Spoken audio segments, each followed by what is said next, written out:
So good afternoon, everyone.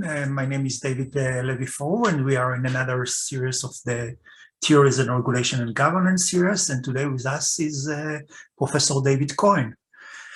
David is a professor of public policy and is also the founding director of Global Governance Institute in the University College London. He's a leading researcher, brilliant one, I would say, and his impact is on lobbying and business and government relations and EU public policy and regulation. And it's great to have you with us, David. Thank you for having me. His presentation today will be on lobbying in the EU, based on a book he co-authored. And the floor is yours, David. Thank you very much for being with us. Okay, do you want to bring up the slides again and reduce this down? This is something you should do. So I remove myself from the spotlight and then... Good? Okay, can everyone see the slides? No, not yet, no. No. You have to start all over again. Oh, where have I disappeared to now? I did it before. You probably can do it again. And in the meantime, I will say hello to Peter and Carlos and Marcus, Eleanor, Hans, and Rotem and Rashid, and Alicia and Jan and Rashid and Adriana. Try and remember the names. Okay, do I have to bring the share back up again? If you don't manage, I will do it myself. We can cut this. Can you see it now? What's that? No. If you should open it on the screen, and then we'll see. Ah, excellent. Oh, no, it's mine. Can you see them? No. I'm trying. We had them before. Don't worry. Do you want me to do the slides part? Yeah, let's just let you run the slides and I'll just say change. And maybe that way we know we have them. Okay. So we start with the first slide. Do you see them? Yeah. Do you want to just go to the next slide? That's fine. Next slide. Okay, right. Okay. Well, thank you very much, David. First of all, thank you very much for inviting me to talk on my new book on business lobbying, which I co-wrote with Alex and Matea on business lobbying. And also thank you now for being my assistant in moving the slides forward as well. I appreciate that. The joys of technology. Okay, so this book draws on over 30 years of research on business and government. I started looking at this at the beginning of the 1990s, and it draws on three major surveys that I conducted in 94, 2004, 2015, and has also historical work that was looking back into the 80s. The book also draws on a number of policy studies that I've conducted over the years for the Parliament and the Commission, looking at interest representation and mobilization, and talks that I've given around transparency and accountability of lobbying within the EU. And it also draws on a third research project that was funded by the British Academy, that was looking at who lobbies and the concept of revolving doors in Brussels.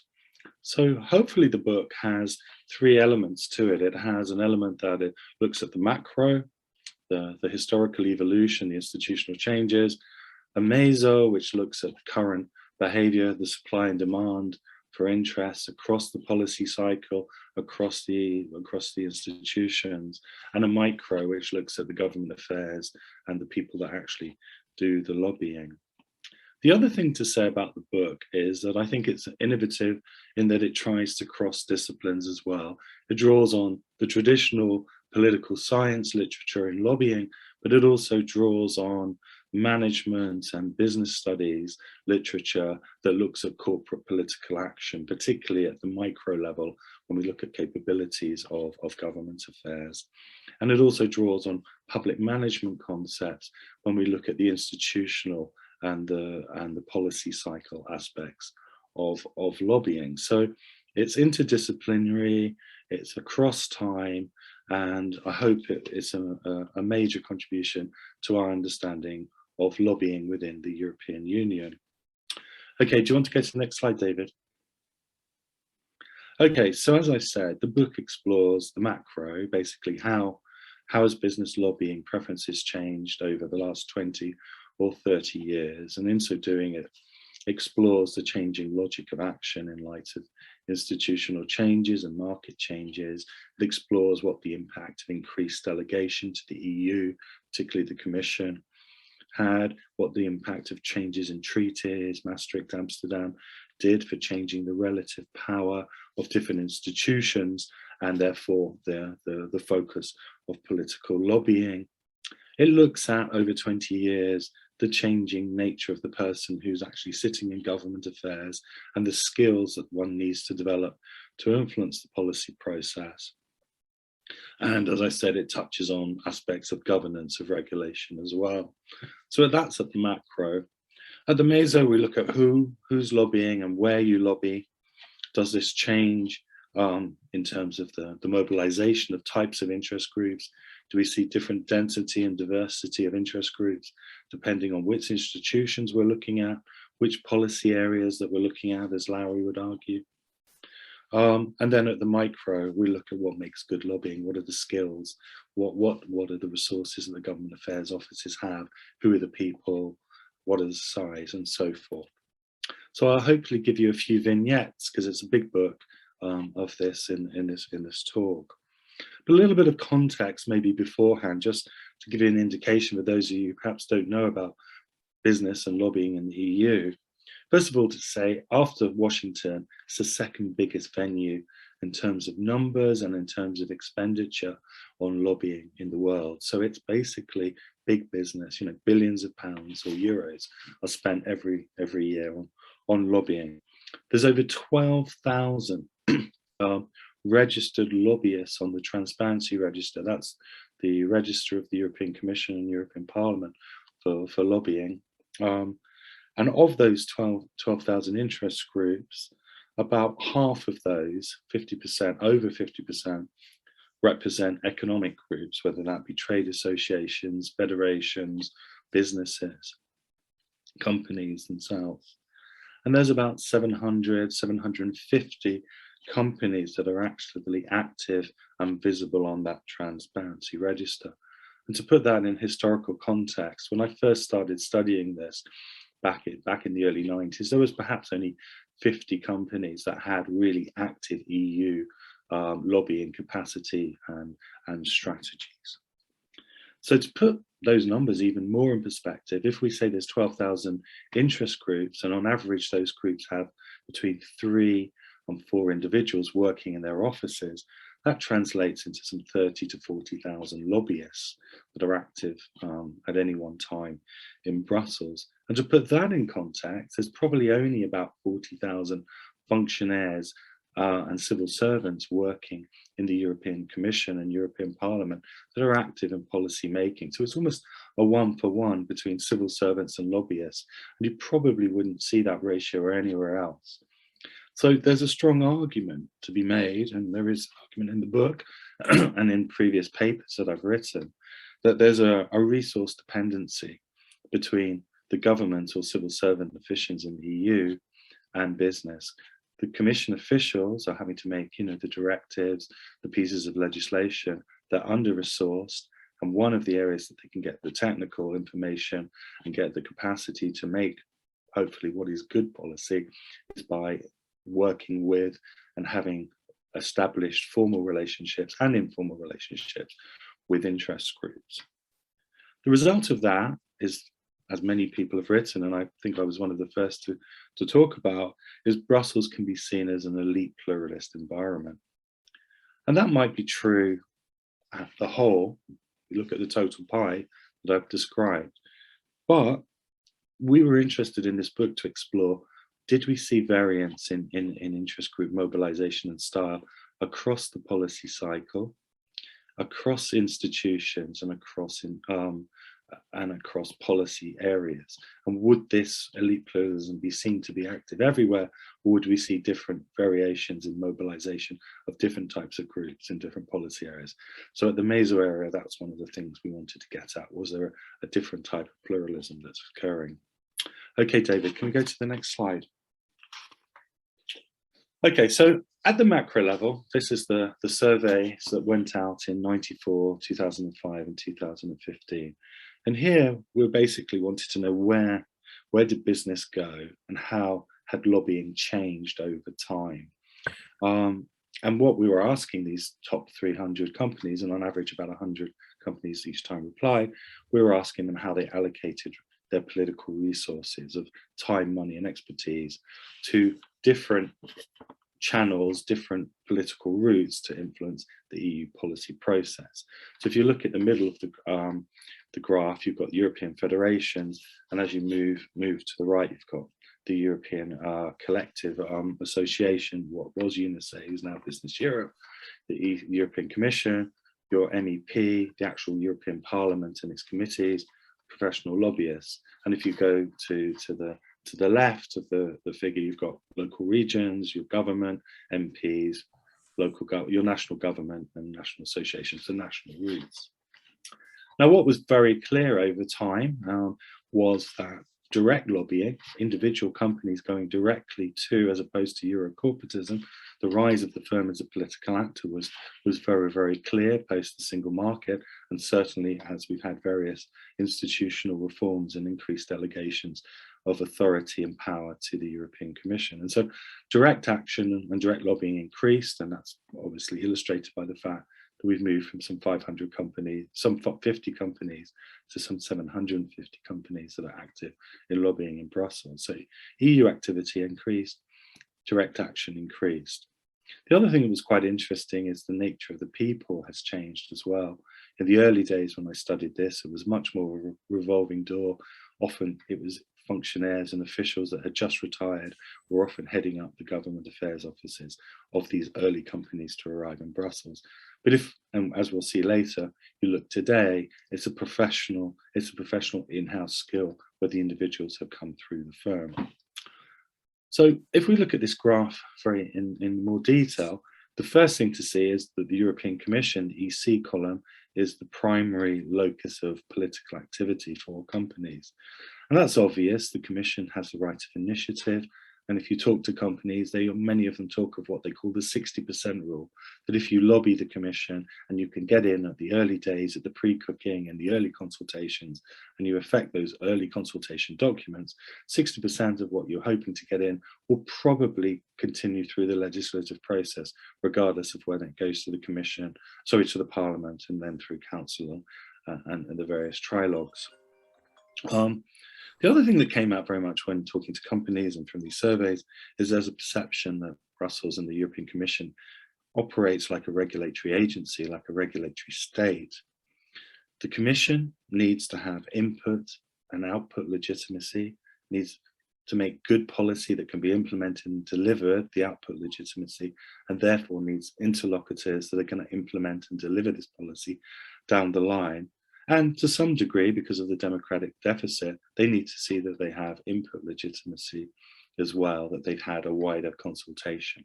And so the Commission officials are constantly trying to balance this in trying to make good consultation processes.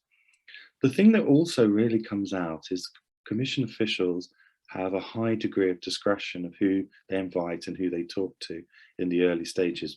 I think one of the big differences between Washington and Brussels is this is not a game about money. This is a game about expertise and information, and your credibility as a lobbyist to give that information. And functionaries stay in their roles for a very long time and have a lot of discretion of who they talk to. So in effect, they're building a trust-based relationship with those that they're lobbying with. And what's also interesting is most of the government affairs officials often stay in their jobs for up to 8 or 9 years as well. So there's a lot of learning between each of them in terms of building a sort of trust, reputation-based lobbying relationship. Okay, so that's sort of what occurs at the Commission. It's about credible information, timely information, and trustworthy information. What's been interesting also, if we move along, as we look at the EMP and the EP, is in the early days, for obvious reasons, the Parliament was perceived as a weak organisation and unimportant in the policy process. But post-Maastricht and certainly Amsterdam, and the introduction of trilogues, the importance of the European Parliament as a legislative actor has increased. And consequently, if you total up lobbying your MP and lobbying the committees of the European Parliament, it's increasingly becoming a primary focus for companies as well, to follow the legislative process, the gains they've made at the European Commission, and make sure that they can take those through. And that increases even more if we think that maybe 80 to 90% of legislation passes at first readings, which means it's going through at the technical committees rather than the votes and the plenary sessions. It puts even more emphasis on companies to be lobbying on a technical level to the European Parliament. And I will come back to that in a couple of later slides. What's also interesting is using professional lobbyists just after is used, but it's not a primary focus. It doesn't build you the goodwill. It doesn't build you your reputation in terms of lobbying in Brussels. It's used because these government affairs offices might be small. They may sometimes only be 1 or 2 people, and therefore they use the lobbyists as Sherpas to collect information, to find out and horizon scan what are issues that are arising. But companies want to do as much of the lobbying and reputation building in-house. The other line that's very interesting is the rebirth of the European federations in the middle. When I first studied this, there was a lot of literature about Euro-corporatism and the failure of Euro-corporatism in the 80s and early 90s, that these federations were lowest common denominator policymakers. They were looking for concessions. They were slow to respond, and they were ineffective. But what we've seen over time is the rebirth. 20% of activity is now through the collective action as well of these federations. And one of the reasons for that is that there's been an explosion of these associations. There's been a disaggregation of sectors. So once it was a sector that would be for telecoms, and it would have to represent both the incumbents and the new entrants. But today, we increasingly see that there are associations for each of the sort of market niches of these different groups. The other is that there was a restructuring of membership of many of these big sectoral areas, pharmaceutical, chemicals, cars, where you had large corporations allowed to join. And this provided 2 opportunities. It meant, 1, more resources and more focused lobbying by these associations, but 2, companies would also use these associations to build their reputation and their goodwill within the lobbying process for when they were in directly on private issues and private goods. So it's a sort of positive externality of membership of these trade associations. And that's a very interesting phenomenon and something quite unique to Brussels as well. I think the other thing to say before I move on to other slides is that all of these channels are important. So though there's an increase in direct action, there's an increase in use of European routings, if you want to influence the policy process, you still need to make sure that your voice is heard at the national level, because you've got the Council of Ministers and the trade-offs and bargains that are conducted there. You need to influence your national politicians and parties because they can feed into the European party system, and that may play out as part of the trilogues as well. You need to influence your national civil service because those are individuals that are invited to the technical committees of the European Commission in comitology. And you need to use your national regulators and your national associations to reiterate the message and make sure that your voice is effective. So one of the things to take away is that it's a multiple strategy, a multiple institutional game, and they're all mutually reinforcing in terms of building reputation, the iterative process of pushing your message out many, many times. And what's interesting, if you look at the transparency register, is you can often work out that certain companies have not just come in as the company, but they've probably put their position via the trade association, through their regional authority, through their national government, through maybe some ad hoc NGO group, and through lobbyists. And it's this double hatting that sometimes needs to be captured, and the Commission and the Parliament need to be aware of. So it's a multiple level game, multi-level and multi-institutional, if you truly wish to be effective. David, yeah. The direct action is the lobbying measures. Yes, so direct action is going to the European. This survey went to companies. So direct action is going to the European Commission, it's going to the European Parliament, it's going to your MEP, it's going to your national ministry as a firm. So that's direct action. And then there are collective action-ish opportunities, such as using the European Federation, okay, the UNICE or Business Europe, and your national associations. But if you totaled up, more of those lines are direct action lines than collective action. Yeah. And you can see they've weighted those primarily more importantly. Got it. Thank you. Okay, I think we can go to the next slide, because where we need time for questions as well, I guess. This one? Yeah, that's perfect. Okay, so that was the sort of macro. What I hope came through there is that, as is the previous slide, as institutions evolved, as the private actors, the firms learned, and as treaties changed, the power relationships, lobbying has professionalized and has learned to use all the channels. Now, what we wanted to do in the book was also to explore whether the policy area, the institutions, and the policy cycle made a difference to how business and other interest groups mobilized. And so we were looking really at the supply and the demand. What did the institutions need for making policy, whether as an institution, in a policy domain, or at different points in the policy cycle? And we have, and I haven't got time in this presentation, but in the book we have surveys of MEPs and their attitudes to lobbying, and how lobbying access changes along the policy cycle, and so forth. So if you're interested, go in. I'm just going to give a few vignettes around the policy areas and the institutions themselves, but I can't explore the whole policy cycle in a 15-20 minute presentation. But this graph here is basically drawing down the transparency register for all the DGs, for all the different directives. So at the top you've got environment, at the bottom you've got institutional affairs, and it's looking at the total number of interest groups and then the type of interest groups that are lobbying. So at the top, you've got where you've got the most interest groups in environment, research and innovation, business and industry, the single market, energy, climate action, competition, digital Europe, trade, finance. It's not surprising that's where the most interest groups are mobilizing and are seeking to influence the policy process. It's where most of the legislation, it's where most of the regulatory activity of the EU has been in the most recent years, whether that's pushing through the liberalization directives and the liberalization and opening up of the single market, and whether that's creating the sort of health and safety and the norms and the general governance of the market. That's where most of the activities have occurred. And obviously we have the most salient areas at the moment around climate change and energy, for example. So the most interest groups are where they mobilize. And then if we look at the bottom, we're looking more at some of the more functional areas of the governance structure of the EU. And we're looking perhaps at some of the more redistributive areas where we're looking at humanitarian aid, education, and so forth.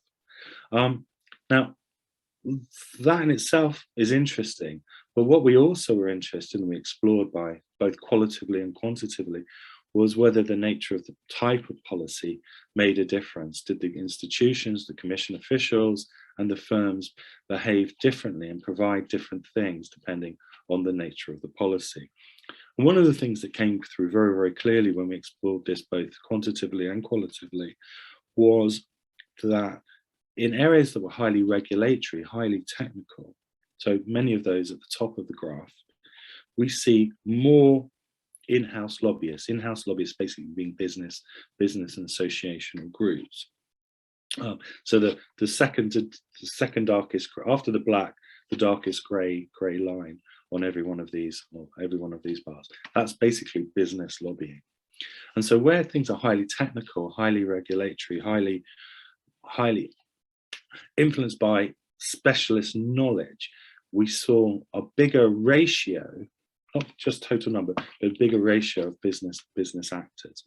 And this was because the Commission, as you would think with a regulatory state, needs to legitimize itself with output legitimacy. It needs to make policy that it knows can work and can be delivered and can be implemented and can be accepted in the member states. And so it's about building that policy that potentially can work. Whereas when we move down to the more distributive and redistributed policy areas at the bottom of this figure, we start to see more NGOs and civil society groups mobilizing, and we start to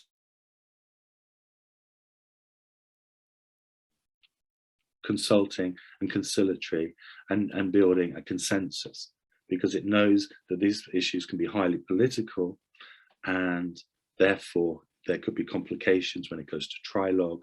Could be complications at the council and so forth. And so they try and legitimize the policy in input policy terms by being seen to have a wider consultation and a more equal consultation with interest groups.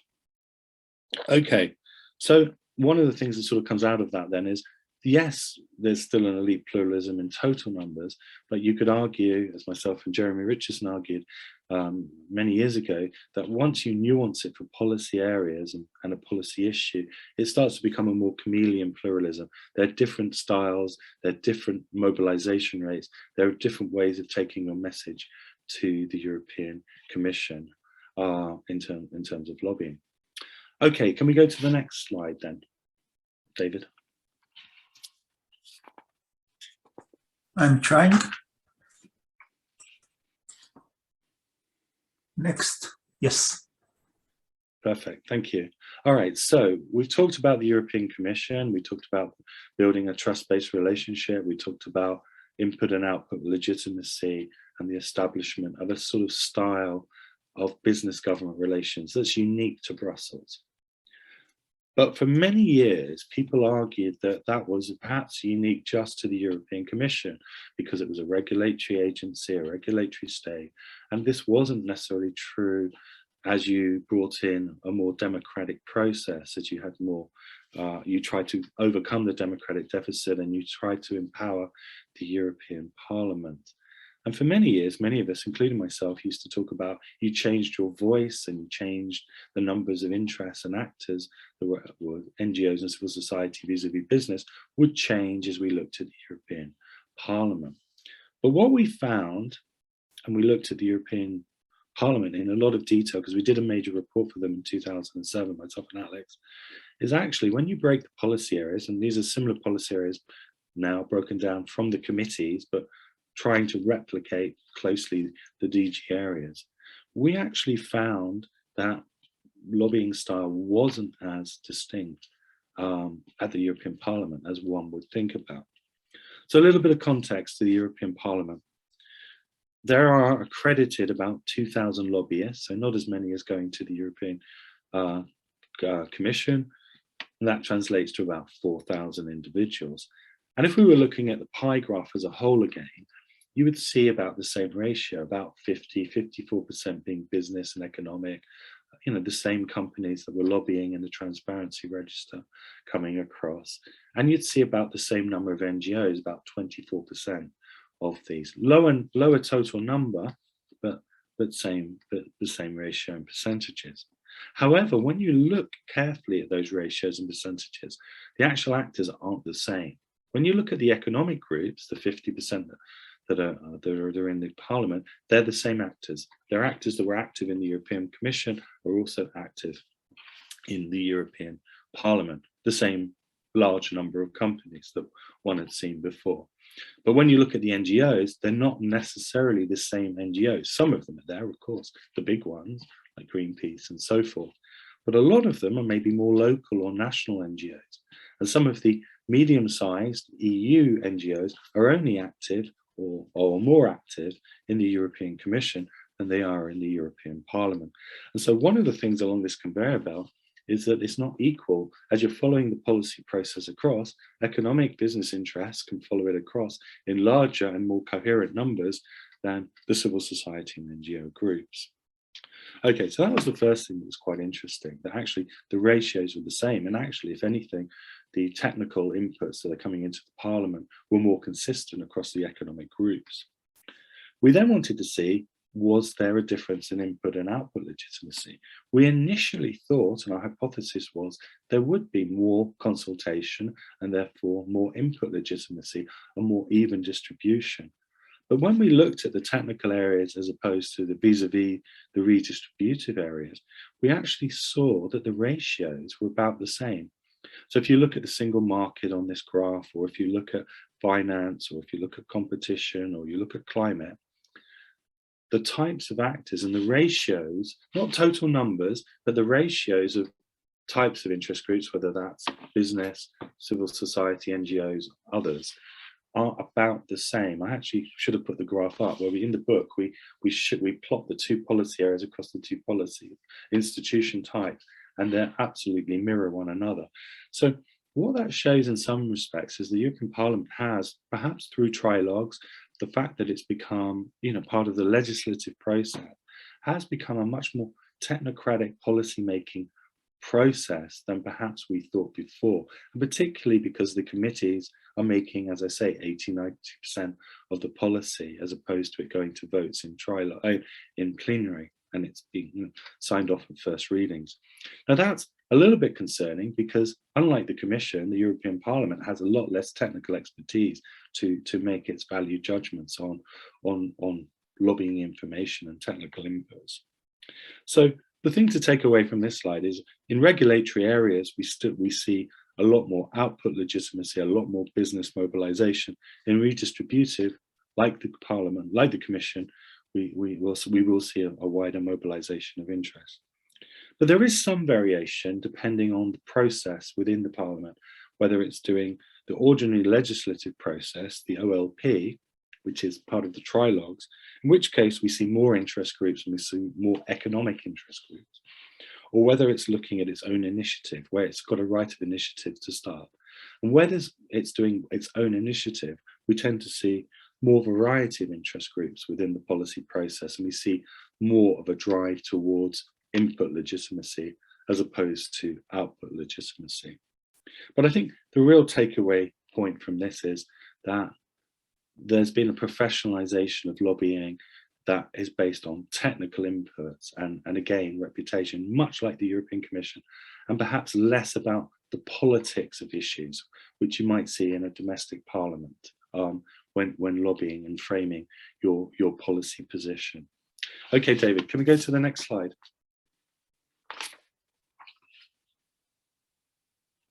Thank you. Okay, so this I'll try and do briefly, 2 more slides, and then we'll open up to discussion. This is basically the micro end of the study. This is where we draw on the management literature and the behavioral literature to try and understand, how do you manage the process? Who manages it? What do they bring in terms of micro capabilities, these government affairs officials? What are their skill profiles in terms of policy influence? And this is an interesting study because there's a bit of an interesting chapter, because there's a bit of a myth busting that's gone on here around revolving doors. So the first thing to say is, on average, they spend about €500,000 a year. On average, a business has about 2 to 5 people. And there are about 350 offices that have an EU function based in Brussels. So 750 lobby the EU, but 350 actually have an EU capacity based in Brussels. And the people that head up these offices are long-term. They've been there, as I say, 8 to 9 years, and they come increasingly from the private sector. So this is the myth busting. For a long time, we talked about revolving doors in Brussels, just as we talked about revolving, or there are revolving doors in Washington. But the thing is, what we found in Brussels is 2 things. One is functionaires are bureaucrats who have golden cages, fantastic work environment. They believe in the European project. They're not changing with administrations. They're not looking for higher wages through the private sector. And so they're not moving necessarily out of their offices.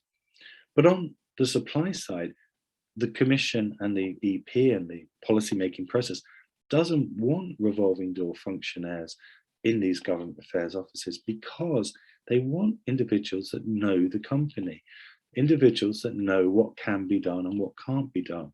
They want individuals that understand the chemical nature of a composition, that understand the technical widgets of an engine. And so we increasingly see these heads of government affairs. They've come through their sector, they've come through the automobile sector, they've come through the pharmaceutical sector, they've come through the energy sector. And that means that they're credible when they're putting information into the consultation process. But they're also credible when they push back into the company and say, this policy needs to be delivered. This is the legislation that is going to happen. How can we adapt and how can we respond? And so it's a balancing act between being credible into the company and being credible into the European Parliament. And this, as you can see, this professional background really doesn't change. It doesn't matter whether it's EU, it doesn't, big EU companies, it doesn't change if we look at the size of the company, it doesn't change if we look at the country and origin of the company, and it doesn't change if we look at the sector. This seems to be quite a uniformed model of who heads up the government affairs. About 70% of the people heading up government affairs have come via the sector. And so that in itself is very, very interesting and shows what the European Commission and what the distinct style of business government relationships are in Brussels. Very, very functionally shows very, very clearly. So there's less revolving doors, there's more professionalization of government affairs in terms of being there long enough to understand Brussels, but being of the beast of the company. The only caveat I'd put to that is when you look at the junior positions, if there's a big office of 5 people, they may have some stagiaires or some junior functionaries, and they may be of Brussels. So we say they've gone to the College of Europe, they've been stagiaires in the European Commission, they know the political orbit, they perhaps worked on temporary contracts in a few of the various trade associations and built up some knowledge of the sector. But at the very top, we're seeing very much corporate individuals. Okay, so we'll go to the last slide, I think. Next slide. This is very simply, I'll run through, just to compare and contrast with the US. A lot of literature on government affairs, the logic generally in the US is a economic transaction. It's a very short run. It's about winning today, not worrying about tomorrow. The US and the EU, it's a trust-based relationship. It's long run. You have to build your credibility, and you can lose that credibility very quickly. The currency in the US is votes and campaign contributions to PACs and so forth. The currency in Brussels is technical. The timeframes are long in the EU, short in the US. In terms of who runs it, the delegation in-house, in the US, you tend to have these political appointees who understand the administration, they bring the goodwill, they bring the political connections. In Brussels, as I've just told you, they tend to have come out of the company and they come with the technical knowledge. And so you can categorize the business government relationship as a regulatory state model in the EU, and it's a much more of a political machine within the US. We'll just go to the very last slide, David, because that leaves us sort of 15 minutes for some questions. Good. I'll just end there really by saying what the book really says is that there is a distinct EU lobbying style, there's a distinct logic, political activity, there's a unique style of direct action, which I've talked about, discretion-based politics, and even collective action. The logic of collection action is slightly different to the US perception, the Olsonian traditional model, because we talk about external selected benefits that are formed by being and participating within your EU. And at the structural level, at the institutional level and the policy process level, we see variation across across policy areas, but not as much variation across the institutions as one would expect. Okay, I'll stop there. I've tried to summarize a book that's taken 30 years to write in 30 minutes, but I've done my best. You did well. Thank you very much, David. It was very informative and interesting presentation, and I open the floors for questions. I'll take questions from the participants. And while you are hesitating or not, here is Peter. Peter, do you want to come in, please? Yeah, thank you. Thank you, David, for this presentation. Can you hear me all? Yeah, I can hear you perfectly. Yeah, okay. A very timely book, I think, at least for me, because I'm developing a course at the moment on EU lobbying, and especially like this focus on the meso level in thinking about, well, is lobbying different for different policy sectors, especially? And I also had a question about that, because you showed that lobbying can be different in terms of the actors that they turn to or the moments that they lobby. But I was also wondering if this can be linked also to the policy area. So do you see that depending on the policy area, for example, different actors are being lobbied, or the lobby takes place at a different moment? So I was wondering, can you also combine these different factors at the meso level? Absolutely. There's a whole chapter in the book where we explore policy. It's just, as I say, I can't touch absolutely everything in this. So yeah, the meso policy definitely does make a difference in terms of who mobilizes, and a particular policy area may require, you know, different technical inputs or wider consultation, because at the end of the day, as you know, Brussels is about consensus politics as well. So they have to know that they're going to be able to get this through the whole legislative process. There is actually a whole chapter on the legislative process as well, which I've completely cut out today to try and make us get through it, which again sort of shows how, you know, you reiterate your message in different ways, you frame the story in different ways, depending on where you are. So if you have social sectors compared to, say, economic one or financial ones, how would they differ? Can you perhaps be more specific? Well, I mean, two things. I mean, first of all, NGOs and civil society are important, not because they are legitimizing the policy process for the functionaires. But actually, I think one of the things we often forget about, and we have many cases, if you're teaching, there's some nice little blocks of different really detailed policy areas, you know, with from tobacco to, you know, sort of climate and so forth. But what you can also see is NGOs sometimes legitimize access. So they work with companies in quite unusual ad hoc groups. So it's not always business v NGOs, it's actually often business v business, and NGOs are aligning with business in different ways. You can have high energy users and low energy users, and they may work with climate action groups. You can, you know, if you're talking about environmental policy, you're working with, you know, Friends of the Earth on one issue, and they'll be your rivals on another issue. So I think, you know, that's one thing when you're teaching, is thinking about strategic gains and how you align. I think, you know, it's about being credible and what information you can bring. But I remember the WWF director once saying to me, well, we often act as a gatekeeper. We provide and facilitate access for some of the private actors to participate within the policy process. And then sort of touching on David's point, and I think this also comes back to Peter's as well, is some areas are by definition incredibly political. You know, if we're talking about education or redistributive regional funds and so forth. And therefore, that's when the Commission tends to open up its consultations to a much wider group of civil society actors, NGOs, to help legitimize that process and to make sure that there's a credible chance of this actually getting through the political machinery of the European Union, as well as the functional technical policy making side of it as well. Thank you. Eleanor, please. And thereafter, I will ask a question on behalf of Jan. Please. Super. Thank you so much, David. That was really wonderful and a great overview of a book that's in the post on the way, and I look forward to reading.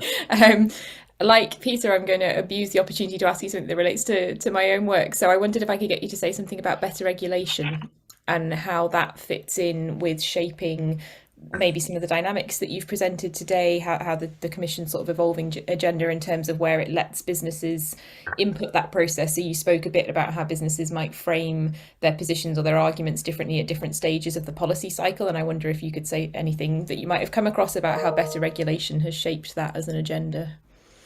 Gosh, that's a big question, and I might have to come off grid and have a think and then write to you about Super. that.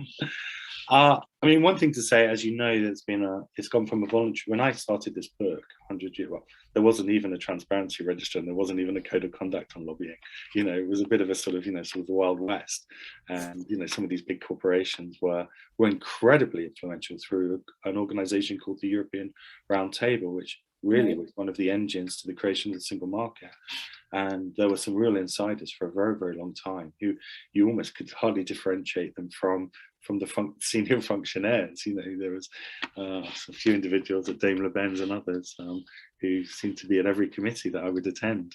Over time, we've moved to self-regulation and codes of conduct. And just recently, last year, it became compulsory to participate in the transparency register. Now, I actually sit on an ethics committee for the Public Affairs Association, and this is a committee that if people have abused or misled, you adjudicate. But we haven't actually been summoned very often. So I mean, that's an interesting phenomenon in itself. Is it that everybody is participating as well as they should, or is it that the codes are perhaps very weak at this moment in time? One of the things I think is actually the sanctions for non-participation in these acts is actually quite weak at this moment in time. The benchmark to be good and not to have broken codes is actually quite low, hence few referrals. And one of I remember I wrote a policy report for the Parliament about 2007. If you drop me a line, I can probably find a PDF of it somewhere in an inbox. One of our recommendations at the time was that they needed to have more sanctions and more teeth, so that it was credible regulation to improve the behaviour of companies. The other thing actually we recommended was actually visibility. Even though you have a transparency register that talked about transparency, actually it's not as transparent as one would expect, because you can come in, as I said, with many different hats. And so one of the things I would like is if you come in through if you're a pharmaceutical company and you came in through some quasi NGO, or you came in through a trade, that you actually, that NGO or that association should say, on this issue I'm actually representing pharma company X, I'm not coming, so that you actually see that this organization has actually been in the policy process 6-7 times, as opposed to just the one that you're formally viewing.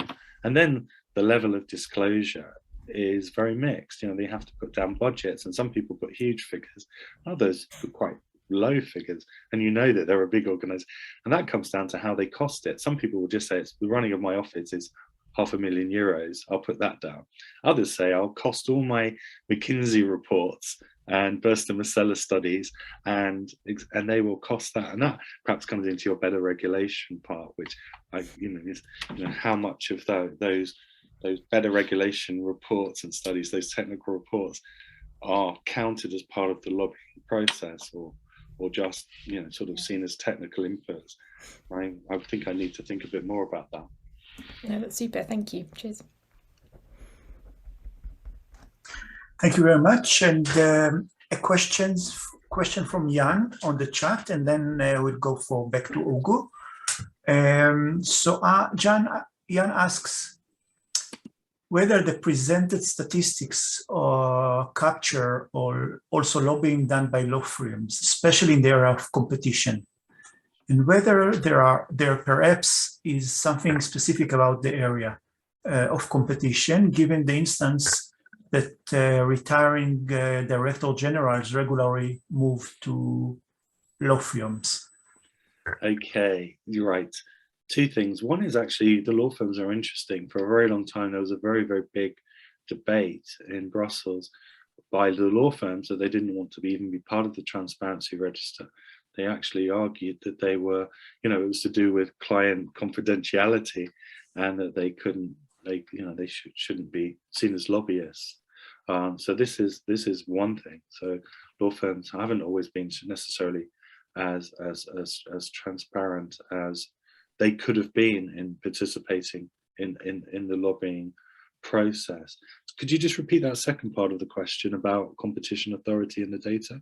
And so you say, he says you see patterns of retiring director general. Oh yes, the revolving door. Yes. So while I say that the revolving door, we're myth busting, we're talking at the functional level, the person who heads up the government affairs office, not necessarily that companies don't take on board, particularly as you said, some of the law firms take on board a retiring commissioner, the high level politics, and actually some high level and high profile MEPs as well have gone on subsequently to have, some board member or some contract with the company. But they're not there doing the day-to-day lobbying. That ex-commission official is not sitting in an office with his two fonctionnaires or stagiaires, going and knocking on the door. He's there she is there for the high-level politics, the meeting with a fora of an existing commissioner or president. And so it's about getting the helicopter landing, coming in with the CEO to get the voice. It's not the sort of everyday sort of widgets of policy making. So our book is looking at the government affairs office and the day-to-day policy making and the day-to-day representation and lobbying. So that, to answer your question, is that what's being captured. This is the knock on the door, your response to a consultation. The data you see there in the transparency register is showing the day-to-day exchange between functionaries and the government affairs offices of companies. It's not capturing the high-level helicopter politics that also occurs in Brussels. We do talk about this in the book about CEOs coming in. We've got data actually when we ask in the survey, we ask companies, that's over time as well actually, of what level do you bring in and when do you bring them in and who do they talk to. So there is high politics too in any business government relationship, and that would be the same in any domestic in parliament as well. Thank you very much, David. And question from Hugo, please. Hello all, thank you very much for your very interesting presentation and your very, I enjoy the book. So you talk a lot about input legitimacy, and so there are many ways in the European Union as an interest group you can make your heard voice. And I believe the Commission is trying to develop and to increase its democratic legitimacy through the consultation process and the public consultation process, as opposed to the stakeholder process. But how influence is this process overall? Because it's a real preference process, but as a firm, and can you change the beginning of the lawmaking process thanks to the public consultation process, or would it be better to have a personal meeting with the Commission? Thank you.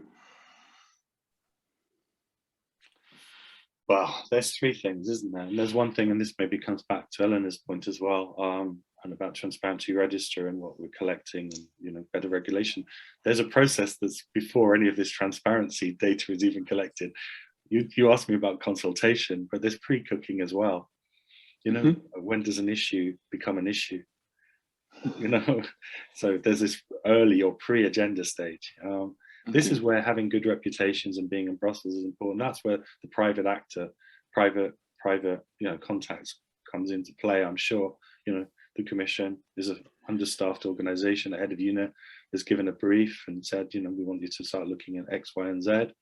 They reach out to the policy community that they know, and they have a very informal, probably discussion, or the young functionaire that only knows 6 people and will reach out to the people they know. So that's where the informal will play an important part of the pre-cooking, and that's where having good networks in Brussels, having your ear to the ground as a company, being perceived to be a good European, being perceived to be part of, prepared to build consensus. What's the expression? You win the war, you win the battle but lose the war. I think a lot of companies have to understand it's not about always fighting. Most of the time it's about being conciliatory and having network. And then there are issues that are so fundamental to you as a company, you can't afford to lose this issue. Otherwise you have to retool all your factory, and that's when you call in all your goodwill and you dig in. But a lot of the time it's quite amazing how I heard the word over the years, building consensus, being seen. And there are actors that have that, and there are actors that are seen as difficult. And I won't name names because this is being videoed. If I was Chatham House, I might. And those that are more perceived to be insiders will be invited to that pre-cook. Now, then there's a formal consultation. And that's where you get into how effective is lobbying and how effective is your information. And it's the holy grail of studying lobbying, isn't it? What you can do. There's very interesting studies that do content analysis of pre-documents, post-exit policy documents, and the consultation documents that go into the machinery of that consultation. It's a very, very hard thing to call. But as I said, most companies believe that the earlier they get in, and if they're certainly involved in consultation, whatever comes out of that, those consultation documents that then go into the trilogues, a lot of that does stay there. Let's not think it doesn't. I kept hearing this 60. I don't know if that's the urban myth that they all tell each other, but I hear this 60% rule. It'd be very interesting if someone did an analysis of consultation documents, final documents, and content, and saw is there truly if someone's looking for a project, there's a project. But between like the draft just before like the consultation and the law proposal to the parliament, and the one voting. The argument would be if you influence consultation, you influence i.e. the early agenda stages. Because of human nature, it takes more to unpick things from documents than it does to. Sometimes the document's fundamentally flawed, and then it doesn't fly and it doesn't work. But assuming that it's a policy that's probably got some merit, people don't unpick as much as you think. I'm a senior official in a university, and memos come to me from various parts of the university, and I don't rewrite the whole memo. I might sort of redline a few things that I don't. Yeah, actually, I'm doing my PhD on European consultation thanks to NLP method. So trying to see how the content evolves. So thank you very much for. So that I very much keep in touch. I'd be very interested to hear how that develops. Good luck, Hugo. And we have 3 more questions. One from Alicia De Monte. She asked, has lobbying made white and green books obsolete? This is from Alicia. For myself, the question is, what would you change in institutional form in regard to business lobbying? Which kind of rule or change in the system would you recommend at the moment, if at all? And Eleanor will ask the 3rd question on herself, and then we close because we are coming to the end of time. Thank you. Thank you, David, for allowing me to jump in for a second time. It's a really quick question, and it's about the methods in the book. I'm just wondering if, because you were able to dig into how lobbying happens, that's obviously quite sensitive. So did all of that information come from those doing the lobbying, or were you able to get the Commission and the Parliament and people to talk about that relatively openly? I'm just curious about that process from a research methods perspective. Thank you. Obsolete green, and I'm not sure if the green and white books are obsolete. No, probably. I'm not sure. It's the honest answer. I don't think that ultimately that fundamentally changed. I'm not sure why it would become obsolete. Maybe, did you want to elaborate on that question? Why you think they would become obsolete? Okay. No, just a question. Or do you want to come in, Alicia? No. Okay. I think the processes are still the same, and the consultation process is still the same. And that leads, I guess, into David's question, is then if the consultation process and the legislative process is what it is because of institutional powers that have been delegated to the different bodies, and with the various checks and balances, the question then comes back to, I think, the point I said to Eleanor actually, which is, I think the Transparency Register is, it is one of the most impressive lobbying registers in the world, in terms of data. If you look at other countries, I have a PhD currently looking at France and Irish transparency registers, but they're not, they're not as effective or as clear as the EU one. That said, as I said, I don't think everything that's disclosed is as transparent as it could be. I'd like to see the double hatting mapped out. I'd like to see clearer definitions of the resources that are paid and so forth. So I think I would stick with those reforms. I'm glad that it's mandatory. I'm glad now that the council is being included in the Transparency Register. There was a long time when they used to argue that they couldn't count it. And I used to find that hard to believe, particularly when I saw how much lobbying there was from national governments into the European Parliament. When we did a survey of parliamentarians, the highest lobbyist actor was actually national governments. So I'm glad that that's now incorporated into the political machinery, because it captures the true legislative process. And I think, there could be reforms on sanctions as well. Is it enough that you're just excluded from the Transparency Register, but that, you still have all those informal routes? How long should you be excluded for? Put real fines on them for doing it, so that there are costs and there's teeth. So, otherwise, as soft sanctions, particularly in economic business, have very, very limited force. The methods, I should have probably said at the beginning, this is a book that draws on, it's really a true example of mixed methods.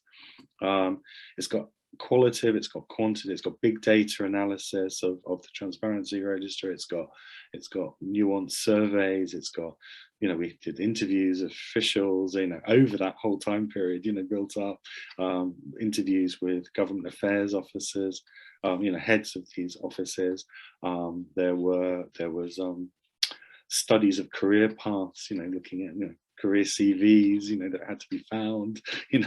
Poor researcher had to look for all of those, and so there's regressions in the book, but there's also nice quotes. There's case studies that we selected intentionally to give vignettes to illustrate the having made a conceptual argument to actually show it in reality. So it was a book, because it was a book that had a long gestation. It's drawn on, and that's the joy of writing a book. You can use a lot of different methods. In a paper, you don't want to over-egg the pudding if you want to get through the referee process, or otherwise you'll be pulled in different directions by each reviewer. But in a book, you can utilize a lot of different approaches, and so different chapters require different approaches. So actually, it's not a bad book for teaching from that as well. Thank you very much, David, and thank you very much all the participants and for your questions and interest in the seminar. And it's time to say again how insightful and important is your work. Please continue to have the energy to do another survey and follow up. And we will be happy to host you here again in the future. Thank you very much all. Bye-bye. Thank you very much.